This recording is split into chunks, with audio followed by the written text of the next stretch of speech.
President Biden touches down in Paris this morning as world leaders gather to mark the 80th anniversary of the D-Day invasion in France this week. The president's trip to Europe comes amid the deadliest fighting on the continent since the Second World War, as Russia continues to make advances on the battlefield with Ukraine.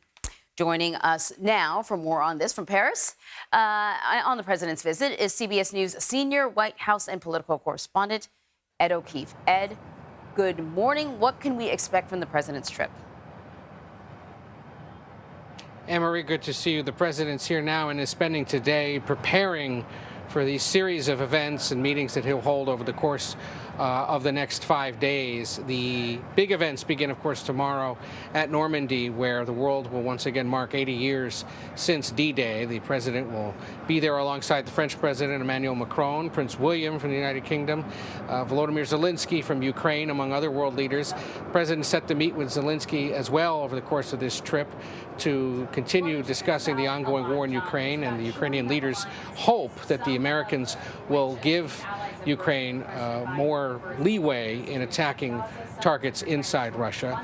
The state visit for the American president's visit is on Saturday. That will include a major military parade, a state dinner, and a series of meetings where issues like the war in the Middle East, the war in Ukraine, how to deal with China are expected to top the agenda. And on Sunday, he'll visit a U.S. military cemetery where soldiers and Marines who served in World War I are buried. You may remember, Anne-Marie, back in 2018, when then President Donald Trump made a visit here to France, he was set to visit that cemetery, canceled the appearance abruptly because of bad weather and an inability to get there easily. But it was later reported that at the time he was dismissing the visit and those buried there as, quote, losers and suckers, something he forcefully denied later, but that was seized on by then-candidate Joe Biden as another example of why Donald Trump wasn't to be taken seriously on national security and military matters. Now, President Biden is here in France and will get to go to that place that Donald Trump refused to visit, setting up, in essence, a campaign trail contrast here, thousands of miles away from the United States. Yeah, it ought to be a striking image, and you can't help but to really consider how much has not changed since D-Day and the aftermath. Putin is not invited. He claims to be still fighting Nazis in Ukraine. And, you know, the alliance between European and North American nations seems more important now than it really has been over the last 8 decades.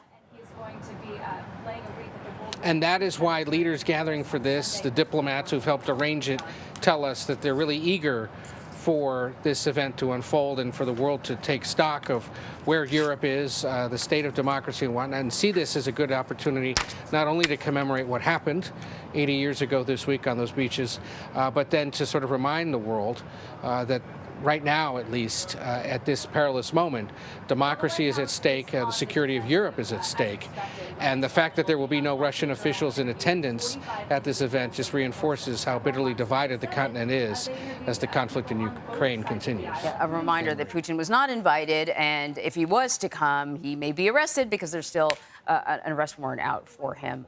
Ed, thank you very much.